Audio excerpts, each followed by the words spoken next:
Hello everybody and welcome back to Apple Gaming SE. This is Apple News and Opinion for January 7th through January 13th, 2024. New subs this week. I have 5 new subs, bringing us to a total of 68. Thank you everybody if you subscribed this week. I know for 2 of them, one is Robert Cotton. Thank you for stopping into the stream and jumping into chat for Final Fantasy VIII Part 22. Sorry it was kind of at the end of the stream there, but I'm looking forward to seeing you in future stream chats. Thank you again for stopping by. Another one is XMASBrody 510. Thank you for joining. I have other short form videos coming with gameplay demos in the near future, so thank you for watching. Other news, I am now over 5,000 views. So I know just a few weeks ago I hit 3,000 and I've almost doubled my total video views since then. So thank you to everybody, whoever you are, whether you subscribed or not. Of course, I would love for you to subscribe to the channel, but even if you haven't, thank you for stopping by. Thank you for watching. I still appreciate your participation and your viewership. Thank you, thank you, thank you. In our first news article of the day, I'm going to call this, well, it's a big win for Apple, but Apple already knew about this. This is just now coming to the attention of the general public. Apple Arcade user volume nearly matches Nintendo Switch Online and Steam players. This is coming from Apple Insider. So Apple has captured 10% of the US market on weekly users of Apple Arcade. And there's a lot of wins in this for Apple and the Apple Arcade service.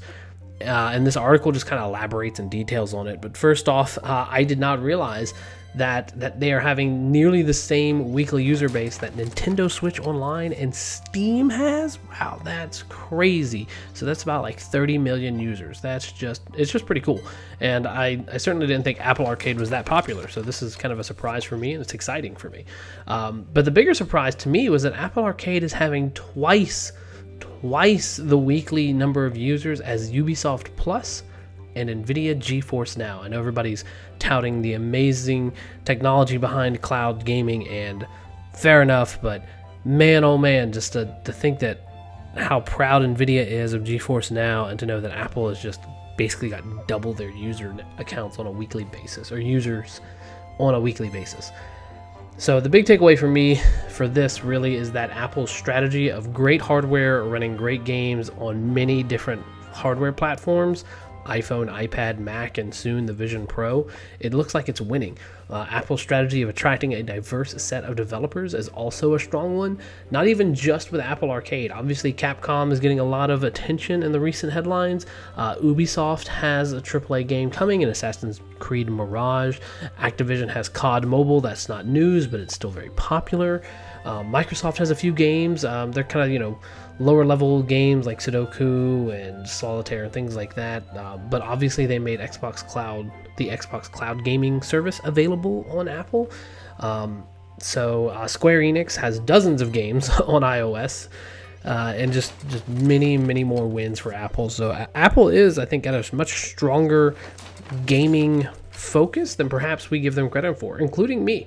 I'll throw myself in there. I didn't think Apple was as serious about gaming as they should be, but I think that they're probably getting it more right than wrong if they've got this many users for their services. Big news this week for Apple was that the EU came to town to meet with, well, they're meeting with many companies, but they're meeting with Apple, or they met with Apple and Tim Cook specifically. So Tim Cook meets the EU Antitrust chief ahead of the iPhone app sideloading deadline. This is coming from Mac Rumors, and 9to5Mac had a similar headline prior to the meeting with EU Antitrust head is meeting Tim Cook and others next week. So that was written a week ago. So when it says this week, next week, it was talking about this week past. Anyway, not too much from this became public, but I wanted to touch on it because the EU is meeting with many companies this week, including Alphabet, NVIDIA, OpenAI, and so forth. And the reason that they're doing this is the EU is trying to express what is expected of all the major tech companies who they classify as gatekeepers, given their large influence on the market. My speculation on Apple is that Tim Cook and company are trying to make their plea to the EU and explain that they aren't gatekeepers, that their efforts to protect their users' privacy is not an effort to deny anyone else their own successes. And where the EU disagrees is that user privacy isn't an excuse to keep the best technology to themselves. And I'm not entirely unsympathetic to the EU's position. I mean, let's take the payment processor or on like NFC payments, for example. So the EU and its banking institutions say that Apple has an unfair advantage because their NFC tech has an extra layer of security hardware that allows Apple that gives Apple some exclusivity on their devices, but also allows Apple to take a small piece of every transaction. Basically, if you're going to put your payment on, if you're going to make it compatible with iOS devices, you're going to pay every transaction. A small percentage of that is going to come to Apple as basically a use fee for being on our platform. And the argument is that in doing so, Apple is denying a significant part of the market a method of payment, like a payment option for anyone else, because in order to get on the platform, you have to sign up with Apple. Apple has to authorize that. You can come to an agreement with them. So Apple's position, of course, is that they're trying to make the best and easiest technology for their customers. And since there are so many people that have iPhones and many are switching to cards that work with iPhone, there's a number of these banks that are losing out. So these banks are going to lean on the EU to compel Apple to allow those who explicitly refused or are otherwise unable to make deals with Apple to be allowed into Apple's payment system. To me, this is the government picking winners and losers. To put it in a more Apple sheep sort of way, people who choose products other than iPhones are demanding access to iPhone technology and Apple's security mechanisms. So I'm sympathetic to both. I mean, if I was the EU, it's kind of like, look, Apple, I understand you have the best technology, but you're denying the security of all of the citizens of the various countries of the EU because they haven't chosen to buy your particular product. The counter argument, of course, is the barrier to entry on Macs and Apple in general is very low. I mean, you can get a used device. The iPhone SE is not a bad option for anybody if you just need the basics.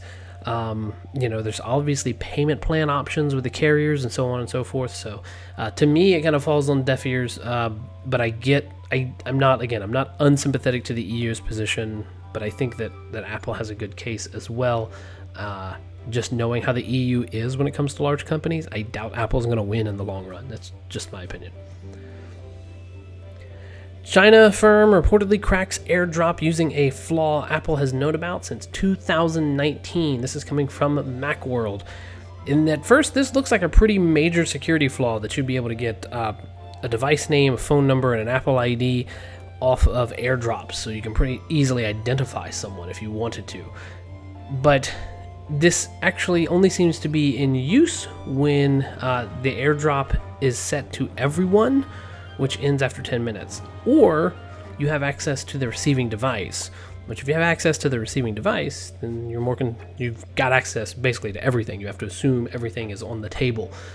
So I think the flaw here is that the sender's data is stored in the iPhone for a time, and since the phone number is all numbers and emails have a predictable pattern, the hashes of that data, so nothing's stored in plain text, but it's hashed out. But the hashes are easy to decrypt by a brute force, and if you don't have the ability to intercept the AirDrop or access to the recipient's iPhones, then this isn't exploitable. So it seems... I don't know. I mean, it seems that the Chinese government or any government, if they wanted to gather information about dissidents, but they could only do so after other security measures have been circumvented. To me, this seems like a smaller concern than the headlines would make you believe, but it also depends on how sympathetic you are to activists and what they are advocating for. I think the technology of AirDrop overall is pretty secure, and you kind of have to have a perfect scenario to intercept what's going on between a person or several people who are trying to AirDrop between devices. Anyway, short week this week. Not a whole lot happening, fortunately. So I hope that you have a great week coming up. I am off work tomorrow for Martin Luther King Day here in the United States, so I'm happy about that. I might do a surprise stream. But otherwise, I hope you all have a great week. Thank you. I thank you for listening to the Apple News and Opinions for this week. Please leave questions and comments down below. Like and subscribe, and I will talk to you in the next one. Take care now. Bye-bye.